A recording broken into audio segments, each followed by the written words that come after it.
Tired of dropping your phone or struggling to prop it up?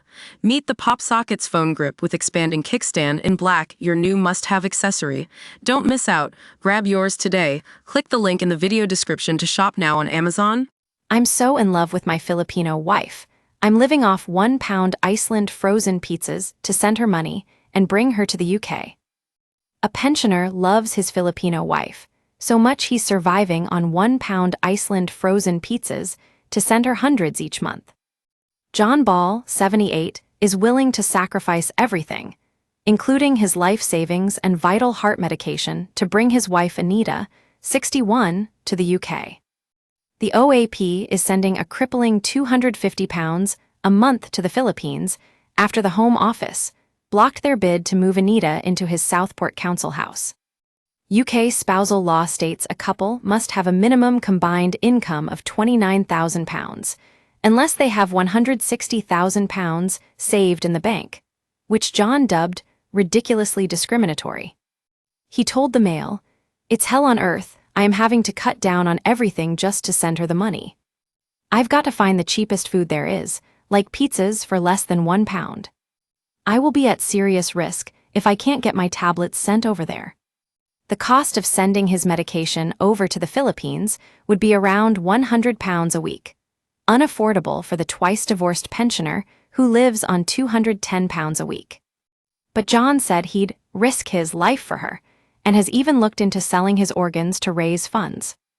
This comes after he drained £9,000, most of his savings, on solicitors to fight the Home Office rejection of Anita's visa application.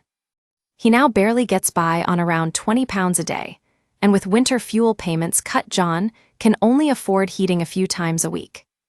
Meanwhile, Anita, who lives in a 3-bedroom house, is worried a move overseas could be detrimental to John's health if he can't access his heart medication. She said she is deeply moved by his determination and still hopes for the possibility of a UK visa. But John will still need the correct paperwork himself to settle in the Philippines or face jail. And it would mean losing his Southport bungalow, potentially leaving him homeless if he were to return to the UK. However, his family have said they can't stop the stubborn pensioner and will try to help him where they can. John added, "I'm between the devil and the deep blue sea, but I am willing to risk everything just to be with my wife. She means the world to me."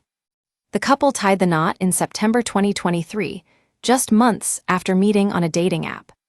Dad of 2, John was single for 13 years and sick of the UK dating scene when pals suggested he join Filipino Cupid. With nothing to lose, he paid the £10 a month subscription and got swiping, but potential flames just wanted his money. Feeling helpless, he took a break before stumbling across widower Anita's profile and fired off a flirty "hi." John had been cautious after finding most of his potential matches had asked for cash very early on. But he fell head over heels after asking if Anita wanted him to send her money, to which she objected and gave him a telling off. Their cyber love blossomed, and 8 months later John found himself on the island paradise of Cebu meeting Anita and her family. He now speaks to her every morning and night on FaceTime, and has been to the Philippines on 3 or 4 occasions. A Home Office spokesperson said, "It is long-standing government policy that we do not comment on individual cases, but the minimum income requirement for family visas remains an important part of maintaining a controlled, managed, and fair immigration system. In cases where refusing a visa would cause unjustifiably harsh consequences for the applicant or their family, permission can still be granted based on exceptional circumstances. People who want to sponsor a foreign spouse or partner for a visa must usually show available maintenance funds equivalent to an income of at least £18,600 per year." The government raised this to $29,000 on April 11. It will increase again to around £34,000 at an unspecified time later in 2024.